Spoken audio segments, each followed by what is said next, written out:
A paz do Senhor Jesus. Nesse trimestre, primeiro trimestre do ano de 2020, estamos estudando pela revista Lições Bíblicas da CPAD, adultos, o seguinte tema: a raça humana, origem, queda e redenção.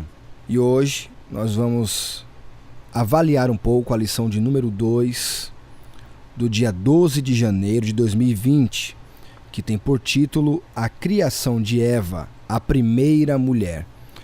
O nosso intuito aqui é auxiliar você, professor, para este domingo você ter uma visão mais panorâmica da lição. Nós não vamos ler a lição toda, vou apenas pegar alguns pontos importantes para te ajudar, para te inspirar na sua aula. E o textuário desta lição está em Gênesis capítulo 2, versículo 23, que diz assim: E disse Adão: Esta é agora osso dos meus ossos e carne da minha carne. Esta será chamada varoa, porquanto do varão foi tomada. A verdade prática: na criação divina, a mulher é tão importante quanto o homem. Ambos se completam e são igualmente importantes ao reino de Deus.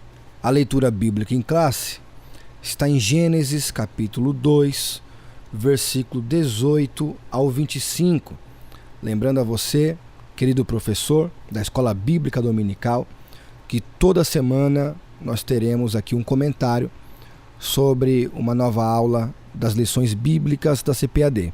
Por isso, não se esqueça de se inscrever aí no canal Thiago de Souza e ativar o sininho das notificações para que você toda semana fique por dentro da visão panorâmica que nós traremos desta lição. Será uma forma bem resumida, em áudio, para que você possa aí exercer a sua atividade. Talvez você agora esteja aí se arrumando para ir ao trabalho, ou tomando o seu café. Você pode somente ouvir e ter uma visão desta lição que está muito boa.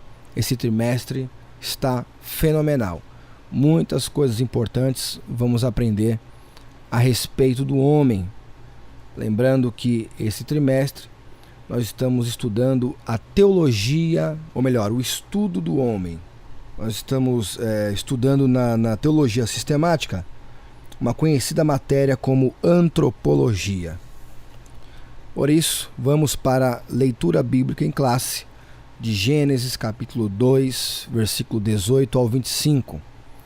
E disse o Senhor Deus: Não é bom que o homem esteja só. Far-lhe-ei uma adjutora que esteja como diante dele. Havendo, pois, o Senhor Deus formado da terra todo animal do campo e toda ave dos céus, os trouxe a Adão, para este ver como lhes chamaria. E tudo que Adão chamou a toda alma vivente, isso foi o seu nome. E Adão pôs os nomes a todo o gado, e às aves do céu, e a todo animal do campo. Mas para o homem não se achava adjutora que estivesse como diante dele. Então o Senhor Deus fez cair um sono pesado sobre Adão, e este adormeceu, e tomou uma das suas costelas, e cerrou a carne em seu lugar. E da costela que o Senhor Deus tomou do homem, formou uma mulher, e trouxe-a a Adão. E disse Adão: Esta é agora osso dos meus ossos e carne da minha carne. Esta será chamada varoa, porquanto do varão foi tomada. Portanto, deixará o varão seu pai e a sua mãe, e apegar-se-á à sua mulher, e serão ambos uma carne. E ambos estavam nus, o homem e a sua mulher, e não se envergonhavam. O objetivo geral desta lição diz que a missão do homem outorgada pelo Criador é glorificar a Deus, propagar a espécie e administrar o planeta. Nós vimos na lição anterior, a lição de número 1, muito sobre essa questão de administrar o planeta e de se multiplicar pela terra, enquanto a modernidade tenta ensinar que as famílias, por uma questão financeira, não devem ter muitos filhos. Biblicamente falando, Deus quer, ainda nos dias de hoje, Deus quer que as pessoas se multipliquem através de famílias, e que administrar a terra significa não somente cuidar, mas entender a posição do homem na terra, porque ainda há pessoas que pensam que a natureza e o planeta é superior ao homem, a ponto até de alguns chamarem a terra e a natureza de a mãe natureza, sendo que Deus colocou o homem que nós estamos falando, não é o homem do sexo masculino somente, mas sim a humanidade, o ser humano. Ele está no topo da hierarquia, nesse complexo que os ambientalistas chamam de natureza. Nós sujeitamos a terra e não a terra sujeita o homem. Por isso, se nós administrarmos mal, nós teremos colheitas ruins. Nós poderemos provocar até mesmo algumas catástrofes, que é chamada de catástrofes naturais, coisas provocadas pelo homem em regiões isoladas. Mas se nós cuidarmos bem, nós viveremos de uma forma muito próspera, porque tudo que Deus criou é bom e é para benefício do homem. Mas os objetivos específicos dessa lição, já que estamos tratando das mulheres, da posição da mulher na terra, aqui na lição do professor vem descrito que os 3 objetivos específicos dessa lição é apresentar a mulher no plano de Deus, descrever a criação da mulher e apontar a missão da mulher. Então você, meu querido professor, se você conseguir dividir a lição nesses 3 tópicos, não será necessário nem sequer você ler toda a lição. Eu recomendo que, para que aproveite melhor o tempo, você consiga se posicionar na lição de forma com que você não ignore os tópicos, mas também não se prenda a ler toda a lição. Existem professores que leem toda a lição na classe, e isso pode acabar dando margem para o tempo passar muito rápido e a gente não conseguir destrinchar bem a lição. Porque uma boa aula não é como uma boa pregação. Uma boa pregação, o pregador prega, o ouvinte ouve, se alegra e recebe ali da parte de Deus. Mas uma sala de aula é diferente. Você precisa interagir com o aluno. Para prender a atenção do aluno e saber se ele está acompanhando o que você está ensinando, você tem que lançar algumas perguntas durante a lição. Não simplesmente para ver se o aluno acerta, se o aluno é inteligente, se o aluno pegou bem a matéria, mas para saber se ele está te ouvindo. Porque muitas vezes nós estamos falando uma coisa aqui, estamos falando um exemplo. Muitas vezes estamos falando sobre a lua e o aluno está pensando no sol. E nós temos que trazer o aluno para o tema. Porque não é possível que uma pessoa saia da sua casa num domingo de manhã, às vezes é o único dia de folga dela. É o dia que ela poderia dormir até mais tarde, mas ela sai da sua casa para ir até a igreja, para aprender uma boa matéria e chega lá ela ficar, perdoa a expressão da palavra, viajando na maionese, como alguns dizem. Enquanto o professor fala uma coisa, o aluno está pensando numa outra totalmente diferente. Então o professor ele tem que ter esta malícia no bom sentido de perceber se o aluno está centrado na lição ou se ele está vagando por outros pensamentos. Por isso que eu recomendo que não se leia toda a lição durante a aula, mas que você pegue os pontos principais de cada tópico. E também que não se ignore a lição, porque existem professores que eles utilizam apenas o título da lição e fazem uma pregação, não leem a revista, não interagem com o aluno e faz uma espécie de uma pregação, de um ensinamento ali, numa forma de pregação, onde ele fica falando, não interage com o aluno, não sabe o que o aluno está pensando, não sabe se o aluno está aprendendo e fica uma aula chata. Aí na outra aula falta um grande número de alunos e aí vai o pastor de noite puxar a orelha da igreja, tem que estar na escola bíblica dominical. Mas você, meu querido professor, tem que entender que para uma pessoa ter o compromisso de se levantar no domingo de manhã e ir para a igreja, porque depois ela vai ter que voltar à noite, fora as atividades que tem durante a tarde, evangelismo, visita, ela precisa de uma motivação muito além de simplesmente a religiosidade do que tem que ir. Não, eu tenho que ir. O aluno, ele tem que ir para a escola bíblica dominical com desejo de aprender e ele sair de lá sabendo mais do que quando ele chegou. Por isso, o professor tem essa responsabilidade. Mediante a isso é que eu sugiro a você que pegue esses 3 objetivos da lição, os objetivos específicos, que são esses 3 que eu acabei de citar, que está aqui na página 12 da lição do professor, que é apresentar a mulher no plano de Deus, descrever a criação da mulher e apontar a missão da mulher. Se você focar nesses 3 objetivos, você não vai precisar ler a lição toda, vai ler só os tópicos mais importantes, vai prender o aluno. Eu tenho certeza que o aluno ele vai sair da escola bíblica dominical recheado de sabedoria. Então, que Deus abençoe você, querido professor, e vamos mergulhar agora nesta lição maravilhosa. O ponto central desta lição é que tanto o homem quanto a mulher são imprescindíveis ao reino de Deus. Ou seja, o que é imprescindível? É indispensável, é necessário. O reino de Deus é necessário que tenha a atuação da mulher, é uma necessidade. Não é um opcional, é uma necessidade. Tá? Quando a gente compra um carro, existe o carro simples e existe o carro que tem diversos acessórios. Os acessórios são opcionais, mas existem coisas no carro que é imprescindível. Um carro não pode vir sem as rodas. E o principal, o carro não pode vir sem motor. O carro não pode vir sem a direção, que nós costumamos chamar de volante. São coisas imprescindíveis. Ele pode até não ter ar-condicionado, pode até não ter vidro elétrico, mas existem coisas que são imprescindíveis. Então, a mulher no reino de Deus, ela é imprescindível. Não pode faltar, ela é indispensável. Ela faz parte do reino e ela é importante para o reino. Você tendo isto em mente, você vai a partir daí trazer toda a aplicação desejada para esta lição.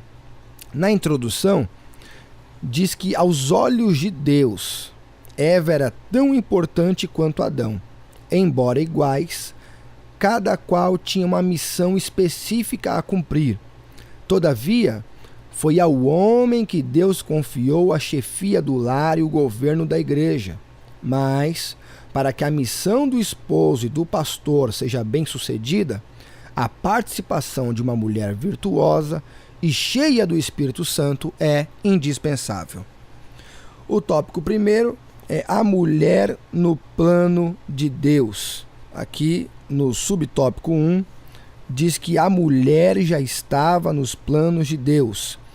Quando no 6º dia da criação, Deus anunciou a criação do ser humano, tinha ele em mente tanto o homem quanto a mulher.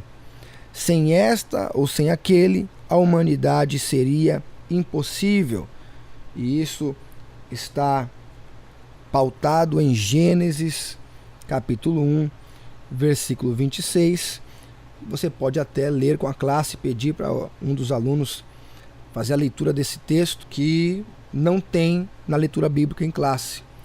Porque a leitura bíblica em classe só vai Gênesis 2, do versículo 18 a 25. E aqui o texto de referência deste subtópico está em Gênesis capítulo 1, versículo 26, que diz: E disse Deus, façamos o homem à nossa imagem, conforme a nossa semelhança. Domine ele sobre os peixes do mar, sobre as aves do céu, sobre os animais domésticos e sobre toda a terra, sobre todo réptil que se arrasta sobre a terra. Aí o 27 diz: Criou, pois, Deus o homem à sua imagem, a imagem de Deus o criou, homem e mulher os criou. Note que quando isto é escrito na ordem dos versículos, vem escrito antes da criação de Eva, provando assim que a criação da mulher já estava nos planos de Deus. Então cite isso aos seus alunos, porque muitas vezes algumas pessoas fantasiam de que Deus só pensou em fazer a mulher depois que viu a situação de Adão na solidão. Mas não é porque Deus não fez de antemão que não significa que ele já não tinha esse projeto. Ele tinha esse projeto. E ao ver ele que Adão estava solitário e que isso não era bom, foi que ele fez essa empreitada através da costela de Adão, essa cirurgia maravilhosa que trouxe à Terra esse ser imprescindível que é a mulher. No subtópico 2, a decisão de formar a mulher. Na criação da espécie humana, homem e mulher, o verbo fazer é usado pela divindade na primeira pessoa do plural, façamos, que nós lemos agora em Gênesis capítulo 1, versículo 26. Trata-se de uma decisão formalmente colegiada.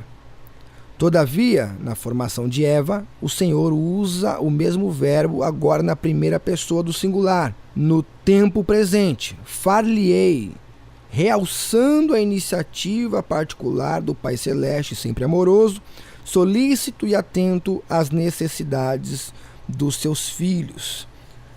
E aqui ele deixou, o comentarista deixou o texto de Mateus 6,32, que também é importante, se você quiser fazer uma pequena explanação dele junto com os seus alunos, porque é um texto, apesar de ser um texto muito conhecido, ele é bom ser lembrado, pois fala da forma como Deus supre a necessidade do homem.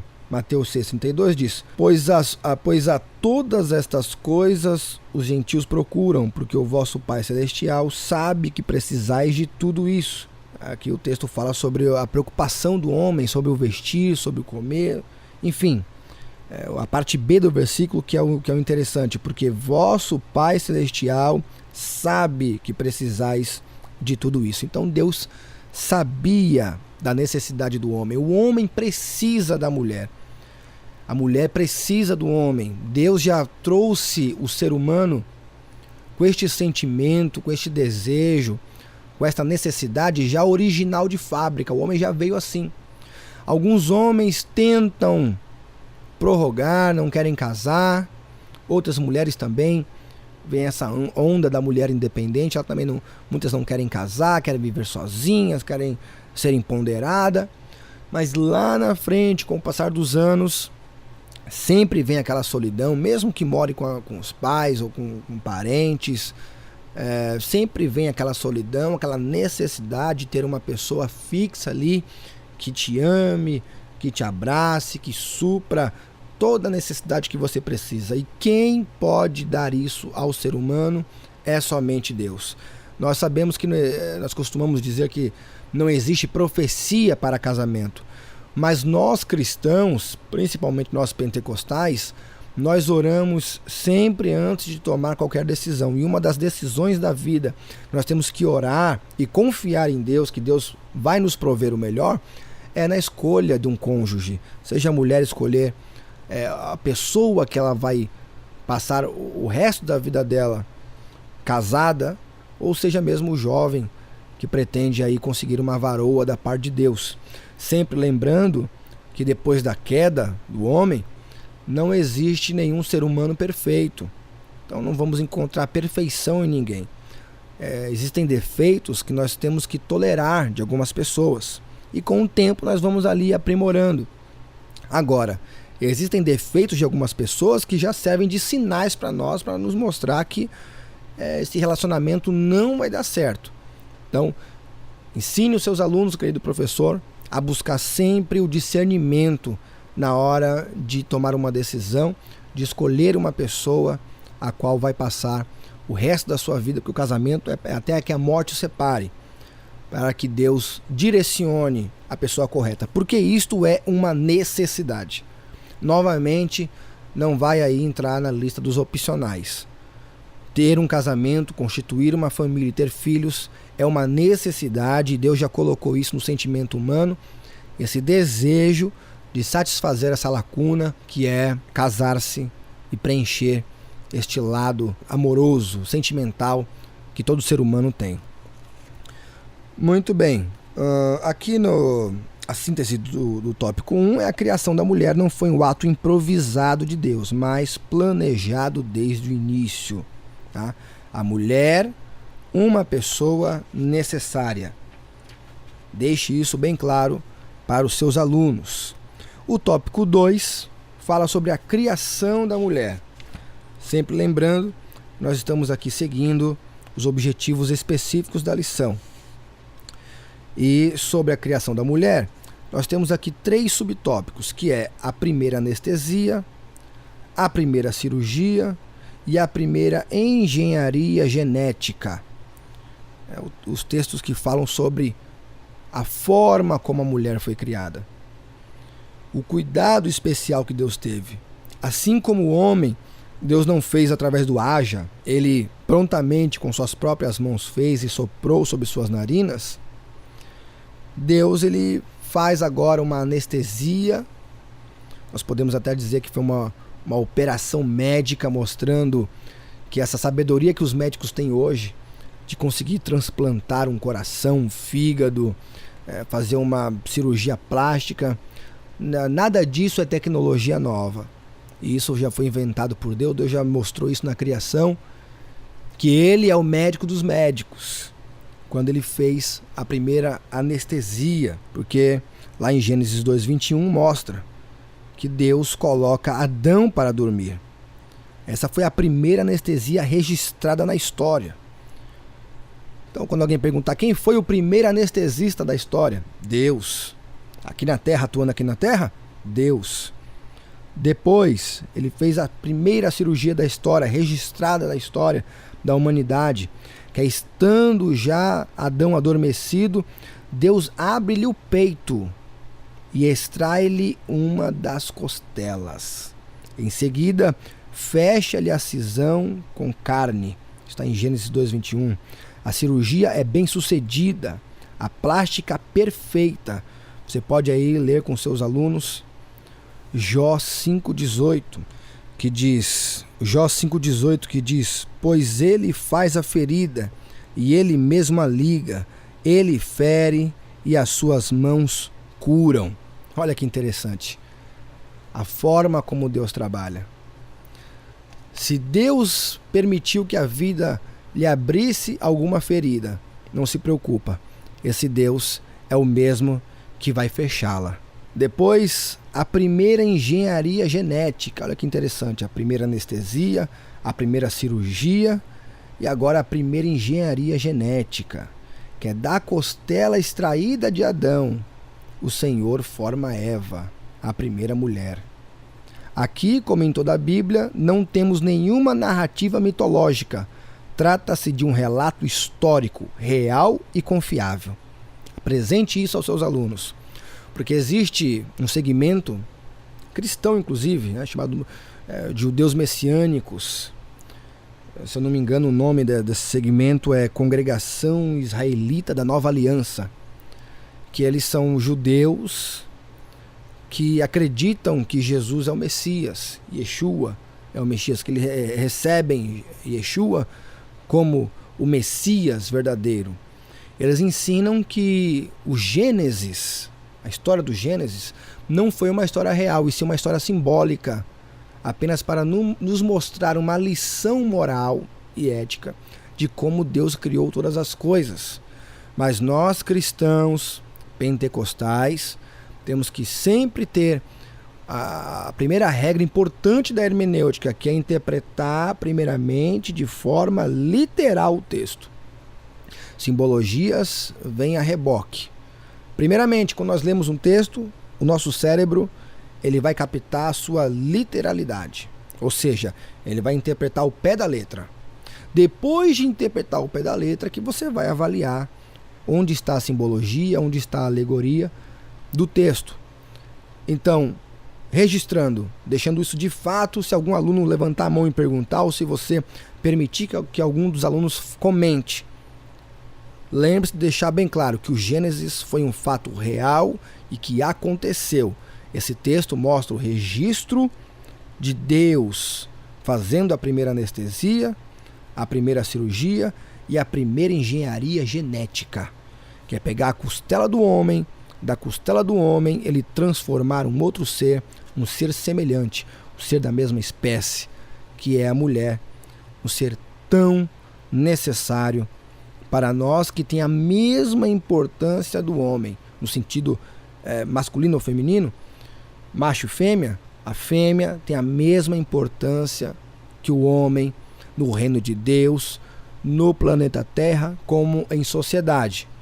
A diferença está nas suas funções e a sua missão na Terra. Isso pode ser diferente, porém isso não isenta os dois de andarem juntos, porque a missão dos dois se completam. Então a síntese do tópico 2 é: a formação da mulher envolveu o uso de uma anestesia natural, um procedimento cirúrgico e inauguração da engenharia genética. O tópico 3 é a missão da mulher. A missão de esposa, a missão de mãe e a missão como súdita do reino de Deus. São esses 3 subtópicos que estão inseridas no terceiro tópico, que é a missão da mulher. A missão da mulher. Nessa missão, a mulher ajudará o esposo com seus conselhos sábios e oportunos, com as suas orações e com seu trabalho no gerenciamento da casa. Olha que coisa interessante. Veja a importância da mulher. O homem, o marido, o cabeça, que além de ir buscar os recursos financeiros para o sustento da sua família, ele ainda tentar fazer todo o gerenciamento do lar, ele está deixando de lado uma mão de obra extremamente necessária, que vai trazer progresso para a sua família, que é a sabedoria feminina para o gerenciamento do lar.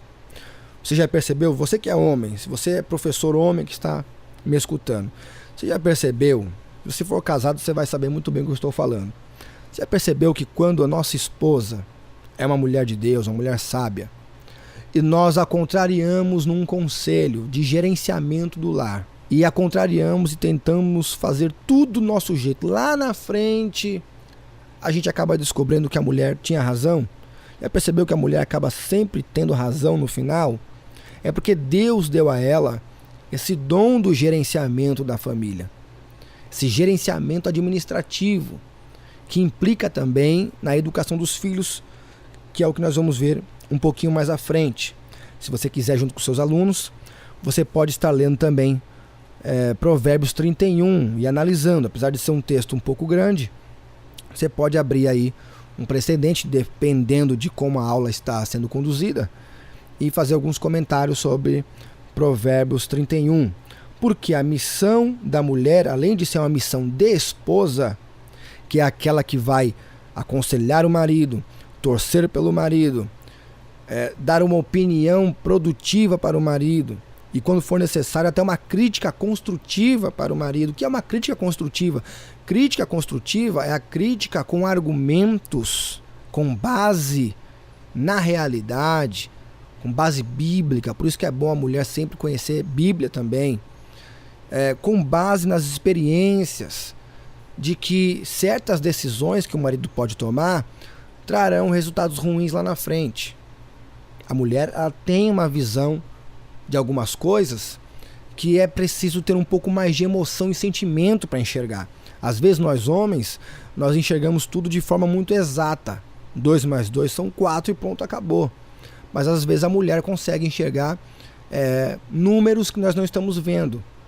E isso vai nos auxiliar, seja dentro de casa com os filhos, ou seja até mesmo no trabalho, ou até mesmo no serviço pastoral, serviço ministerial, em caso de homens que são obreiros da casa do Senhor. Então, a missão de esposa é ela cuidar do marido, gerenciar a casa e ter essa sabedoria de conselheira do lar. E a missão de mãe. Não podemos esquecer que, além de a missão de esposa que a mulher recebeu, ela também recebeu a missão de ser mãe. E a missão de ser mãe é muito importante porque, enquanto o homem trabalha e busca os recursos, a mulher é aquela que passa mais tempo com os filhos. Então este negócio da mulher ficar muito ausente dos seus filhos, a mulher que quer trabalhar, que a mulher que é guerreira, a mulher que é isso, que é aquilo, o sistema hoje, o sistema metacapitalista, não vou dizer o capitalismo comum, ele é necessário, mas o metacapitalismo, que é aquelas coisas mirabolantes além do necessário, tem forçado muitos casais a passarem muito tempo fora de casa para ganharem muito dinheiro. E para o mundo isso é sinônimo de sucesso. Só que os seus filhos estão sendo criados por uma babá, por uma professorinha de creche.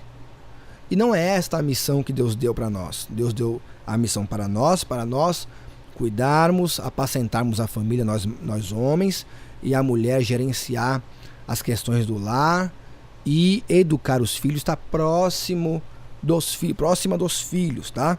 Então isso é muito importante, nós estamos revendo esses conceitos, não que a mulher não possa trabalhar, não que seja proibida de trabalhar, mas tudo feito com ordem e decência, com equilíbrio, ver se é realmente necessário. Às vezes o marido ganha um valor suficiente, às vezes o problema do marido é não estar sendo um pouco mais liberal no uso das atribuições financeiras, e a mulher às vezes passa uma determinada necessidade e ela se vê na condição de ter que ir trabalhar. Mas a mulher, como conselheira, ensine isso. Ela tem um dom especial de convencer o homem. Isso faz parte do gerenciamento. A mulher, se ela souber lidar com o homem, ela consegue tudo aquilo que ela quiser dentro das possibilidades daquilo que o homem tem. Se a mulher souber usar isso para o bem, com a sabedoria vindo de Deus, com certeza o homem irá ceder sim, porque o homem ele é completamente apaixonado pela mulher. 3 citações sobre a missão da mulher muito interessante. Em toda a Bíblia existem muitos fatos onde a mulher é a protagonista, ou seja, é a peça principal da história. Note que a Bíblia não é machista, a Bíblia não tenta sufocar a história da mulher. E se você, querido professor, quiser até incrementar mais a sua aula, você pode aí citar diversos nomes, aí pesquisar o perfil de diversos nomes femininos na Bíblia que foram muito importantes. Você pode aí citar Raabe, a importância de Raabe, mesmo com um passado duvidoso. Débora, que foi juíza, profetisa, líder de guerra. Ana, que foi uma mulher de oração, fiel, adoradora, mãe do profeta Samuel. Esther, que além de ser bonita, inteligente, sensata, corajosa, deu a sua vida, arriscou a sua vida, melhor dizendo, para entrar na presença do rei e salvar todo o seu povo, colocando ali com muita sabedoria o povo para jejuar junto com ela. Você tem Maria, que é humilde, obediente, pensadora, e mais importante, mãe de Jesus. Você vê Priscila, que nós citamos aqui, que além de ser uma professora, uma mulher que não tinha assim raízes tão bem fincadas no cristianismo no seu casamento, mas foi uma cooperadora, líder na igreja, mulher corajosa, uma professora. Sem dúvida nenhuma, existem diversas mulheres na Bíblia que, se você for pesquisar a história, o perfil dela, e for explanar um pouco do perfil dessas mulheres, muitas delas foram protagonistas na história, e até os dias de hoje muitas são. Em determinadas situações elas são protagonistas, são peças principais em determinadas histórias. Quantas mães que são viúvas e criaram seus filhos sem o auxílio do marido, quantas mulheres aí, dirigentes de círculo de oração, que são verdadeiras guerreiras, muitas coordenadoras que auxiliam o seu esposo que é pastor, que às vezes o pastor precisa lidar com uma causa um pouco mais delicada, ali com determinadas mulheres, e aí vem a esposa que, por ser mulher, entende bem a mente da mulher, o perfil da mulher, e ela traz à luz um pensamento, uma sugestão, uma opinião, um conselho para o marido, que muda toda a decisão e a forma como o pastor vai tratar com aquele casal ou com aquela jovem, enfim, ou até mesmo com as próprias filhas. A mulher é uma peça fundamental e a sua missão, a missão da mulher, é uma missão maravilhosa. Missão de esposa, missão de mãe e missão de súdita do reino de Deus. Para concluir a lição, nós podemos aqui refletir a respeito de a criação de Eva, a primeira mulher, porque a formação de Eva foi um ato muito particular de amor e bondade de Deus para com o homem. Se por um lado a mulher proveio do homem, por outro, todo homem, exceto Adão, veio da mulher. Então, você vê que com a queda, isso é bom citar também, você vê que com a queda, Deus falou para a mulher que o desejo dela seria para o marido. Você vê que houve aí um estabelecimento aí de hierarquias. Mas quando a mulher teve o seu primeiro filho homem, ela adquiriu do Senhor o varão, que esse é o significado, aquisição, o significado do nome Caim, ela ficou muito feliz, Eva ficou muito contente, porque ao mesmo tempo que ela era submissa a um homem, agora ela era senhora de um homem. A formação da mulher foi um ato mais elaborado e complexo do que a criação do homem, pois envolveu o uso de uma anestesia natural, um procedimento cirúrgico e a inauguração da engenharia genética. Na missão de esposa, a mulher ajudará o esposo com seus conselhos sábios e oportunos, com as suas orações e com o seu trabalho no gerenciamento da casa. Na missão de mãe, a mulher, orientada e apoiada pelo esposo, é a real e a mais autorizada educadora dos filhos. Ao lado de seus maridos, as santas mulheres poderão ajudar os que ainda não demonstram a esperada maturidade cristã. Então, esse foi um pouco da visão panorâmica dessa lição de número 2. Eu desejo a você, querido professor, que Deus te inspire para que, através dessa visão panorâmica, Ele te dê muitas aplicações. Nós fôssemos destrinchar aqui, ao pé da letra, cada tema que surge na exegese do texto da criação da mulher, nós ficaríamos horas aqui comentando, mas essa aqui foi só uma visão básica, panorâmica, um pouco de longe, para te dar aí uma inspiração, para te auxiliar nesta lição deste próximo domingo.